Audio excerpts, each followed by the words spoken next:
મારું નામ વણકર શામજી વિશ્રામભાઈ છે. વણાટકામ એ અમારો પેઢી દર પેઢીનું આ કામ છે, જે અમારા વડીલો પણ આ કામ કરતા અને અમે પણ આ કામ કરી રહ્યા છીએ. હાથ વણાટ માટે ભારત સરકાર દ્વારા અમારા પિતાજીને વણકર વિશ્રામ વાલજીભાઈ એમનું નામ, એમને 1974માં રાષ્ટ્રીય એવોર્ડ મળેલા છે. અમારા કુટુંબમાં નાના મોટા બધા 7થી 8 નેશનલ એવોર્ડ, સંત Kabir award, seal of excellence મળેલા છે.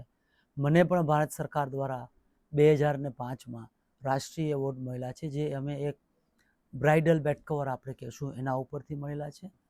અને જે આ કામ સાથે અમારી સાથે અમારો પરિવાર, 6 ભાઈઓ બહેનો, બાપુજી એમ મળી નાના મોટા અમે 37 લોકો આ સાથે જોડાયેલા છીએ.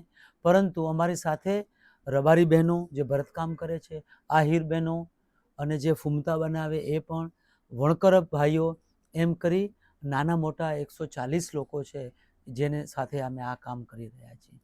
ભારત સરકાર દ્વારા જે ભારતમાં એક્ઝિબિશન થતા હોય છે અને જે વિદેશમાં પણ થતા હોય છે, એમાં અમે ત્યાં જઈએ છીએ.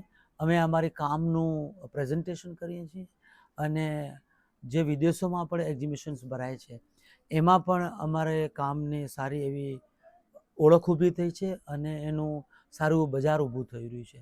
સરકાર દ્વારા જે આવા રીતે એક્ઝિબિશન્સ ભરાતા હોય એમાં કારીગરોને, અમને પણ એમનો લાભ મળ્યો છે, જેનાથી અમને અમારા આર્થિક વિકાસમાં પણ સારો એવો સહયોગ થયો છે. જેનાથી એ સમય દરમિયાન પણ વેચાણ થાય અને જે એવા લોકો છે એ લોકો કચ્છ સુધી પણ આવે છે, જેનાથી અમને ઓર્ડર્સ પણ મળે છે. અમે પણ સમય પ્રમાણે બદલાવ આવ્યું છે. જેમ ધાબળામાંથી શોલ બન્યું ને આ પછી એના ઉપર રબારીઓ બહેનોનું ભરત ભરાણું, આહિર ભરત પણ ભરાય છે. એવી રીતે જે ધાબળા જે અમારા પંચરંગી કલરના હોય એવી રીતે ધાબળામાંથી અમે સાડીઝ પણ બનાવી છે, શોલ પણ બનાવીએ છીએ. અત્યારે હાલમાં સાડી, કાલા કોટન સાડીની સારી એવી ડિમાન્ડ છે કે જે 8-10 દિવસથી શરૂઆત થઈને 1-1.5 મહિના પણ લાગે છે. નોર્મલ જે સાડી 5-7 હજારમાં ચાલુ થાય છે, 12-15 હજાર, 20 હજાર, લાખેક રૂપિયા સુધીની સારી એવી સાડી હોય તો પણ અમે બનાવી શકીએ છીએ અને આ બનતું રહે છે.